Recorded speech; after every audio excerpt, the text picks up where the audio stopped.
Uncle ಒಂದ್ ದೊಡ್ಡದು silk dairy milk ಕೊಡಿ. ತಗಮ್ಮ. ತಗೊಳ್ಳಿ ಅಂಕಲ್ ಕಾಸು. 50 ರೂಪಾಯಿ ಅಲ್ಲಮ್ಮ ಸಿಲ್ಕ್ ಡೈರಿ ಮಿಲ್ಕ್. 90 ರೂಪಾಯಿ ಕೊಡಿ. 40 ರೂಪಾಯಿ. ಅಂಕಲ್ ಕೊಡ್ತೀನಿ ಎಲ್ಲಿ ಹೋಗಲ್ಲ. ಯಾವಾಗ ಬಂದಿದ್ದಿ ಸರಿ ಮಾಡ್ತಾನೆ. ಅಂಕಲ್ ಅಷ್ಟು ಮೊಟ್ಟೆ ಕೊಡಿ. ಅಂಕಲ್ ಫ್ರೆಶ್ ಆಗಿರೋ ಮೊಟ್ಟೆ ಕೊಡಿ. ಚೆನ್ನಾಗಿದೆಯಮ್ಮ. ಈ ಕೊಡಿ ಅಂಕಲ್ ಇಲ್ಲಿ. ಏನೇ ಹೌದು ಹಿಂಗೈತೆ ಮೊಟ್ಟೆ.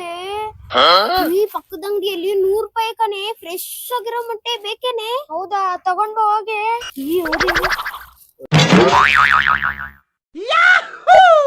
ಬಾರೋ ಇಲ್ಲ.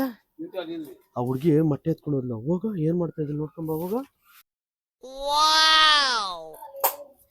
ತಗೊಳ್ಳೆ ನೋಡಿ ಎಷ್ಟು ಫ್ರೆಶ್ ಆಗಿದ್ ಮೊಟ್ಟೆ.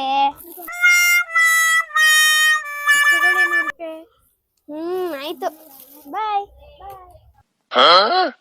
ಆ ಮೊಟ್ಟೆದು 60. ನಾನ್ ನಿಮ್ಗೆ ಎಷ್ಟು ಕೊಡ್ಬೇಕಿತ್ತು? 40. ಆಯ್ತು ತಾನೆ? 100 ರೂಪಾಯಿ ತಗೊಳ್ಳಿ. 100 ರೂಪಾಯಿ ಕ್ಲಿಯರ್ ಆಯ್ತು ನೋಡಿ ಅಂಕಲ್. ಬಾಯ್. ಇದು ಆಕ್ಚುಲಿ ಚೆನ್ನಾಗಿರೋದು. ಅಣ್ಣ ಆ ಹುಡುಗಿ ಏನ್ ಮಾಡೋದು ಗೊತ್ತಾ?